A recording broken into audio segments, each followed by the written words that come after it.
মধ্যপ্রাচ্যের রণক্ষেত্রে এবার এক নজিরবিহীন ও প্রলয়ঙ্করী ঘটনা ঘটে গেল। মার্কিন যুক্তরাষ্ট্রের অহংকার চূর্ণ করে জর্ডানের মাটিতে অবস্থিত তাদের একটি প্রধান সামরিক ঘাঁটিকে এক আঘাতেই মাটির সাথে মিশিয়ে দিয়েছে ইরান। ইসলামী বিপ্লবী গার্ড বাহিনী বা আইআরজিসি এবার আর কোনো আংশিক প্রতিরোধ নয়, বরং মার্কিন সেন্ট্রাল কমান্ডের মূল আস্তানার ওপর সরাসরি এই মহাধ্বংসী অপারেশন পরিচালনা করেছে। ঘটনার সূত্রপাত হয়েছিল গত রাতে হরমুজ প্রণালীর ইরানি ভূখণ্ডে জাস্ক, কেশম দ্বীপ, মিনাব এবং বন্দর আব্বাসের মতো কৌশলগতভাবে গুরুত্বপূর্ণ একাধিক এলাকায় আকস্মিক বিমান হামলা চালায় মার্কিন বাহিনী।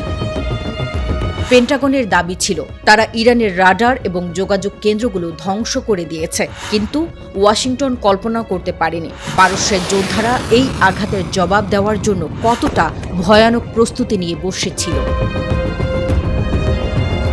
হরমুজের সেই বোমা বর্ষণের ধোঁয়া কাটতে না কাটতেই ধেয়ে আসে ইরানের আসল ক্ষেপণাস্ত্রের ঝাঁক। জর্ডানের সেই মাটিতে তখন মার্কিন সেনারা এক বড় ধরনের যুদ্ধের চূড়ান্ত প্রস্তুতি নিচ্ছিল। সামরিক মহড়া আর রণকৌশল সাজানোর মাঝেই মার্কিন রাডারকে সম্পূর্ণ অন্ধ করে দিয়ে জর্ডানের আকাশে ডানা মেলে ইরানের ডজন খানেক আত্মঘাতী ড্রোন এবং দূরপাল্লার গাইডেড মিসাইল। মার্কিন সেনারা কিছু বুঝে ওঠার বা বাংকারে আশ্রয় নেওয়ার বিন্দুমাত্র সুযোগ পায়নি। প্রচণ্ড এক বিস্ফোরণের শব্দে কেঁপে ওঠে পুরো মরুভূমি। ইরানের নিখুঁত নিশানার সামনে মার্কিনীদের সেই সুরক্ষিত ঘাঁটিটি চোখের পলকে এক জ্বলন্ত ধ্বংসস্তূপে পরিণত হয়। সামরিক মহলে তীব্র গুঞ্জন ছড়িয়ে পড়েছে। ইরানের এই বিধ্বংসী ক্ষেপণাস্ত্রের আঘাতে ঘাঁটিতে ডিউটিরত অন্তত 5 জনেরও বেশি উচ্চ প্রশিক্ষিত মার্কিন সেনা ঘটনাস্থলেই নিহত হয়েছেন।